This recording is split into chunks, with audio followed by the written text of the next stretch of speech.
সিদ্ধান্ত নিয়েছে সরকার, এর মধ্য দিয়ে আসলে কোন জিনিসটি স্পষ্ট করা হচ্ছে, কাদের এজেন্ডা বাস্তবায়ন করা হচ্ছে। এই সুস্থ দেহে যে শিশু বেড়ে উঠবে তার মনটাও সেইভাবেই বেড়ে উঠবে, অর্থাৎ সৃজনশীলতার মধ্য দিয়ে বেড়ে উঠবে।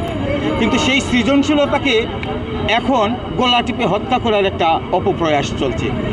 প্রাথমিক বিদ্যালয়ের শিক্ষকদের, বিশেষ করে সঙ্গীত এবং শরীরচর্চা শিক্ষক, সেই নিয়োগের সিদ্ধান্ত নিয়েও সেটা বাতিল করে দিয়েছে।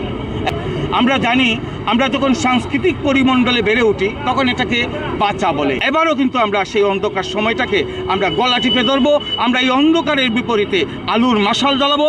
সেই আলুর মশালটা হচ্ছে আমরা গান গেয়ে এবং আমরা এই প্রতিবাদের মধ্য দিয়ে, বিশেষ করে সঙ্গীত চর্চা এবং শারীরিক চর্চার এই শিক্ষক নিয়োগের সিদ্ধান্ত থেকে যদি সরকার সরে না আসে, তাহলে আমাদের এই আন্দোলন আরও কঠোর হবে এবং আমরা এই আন্দোলনে বিভিন্ন শ্রেণী পেশার মানুষকে যুক্ত করে আমরা কঠোরভাবে এই আন্দোলনের মধ্য দিয়ে আমরা সরকারের কাছ থেকে দাবি আদায় করে থাকব।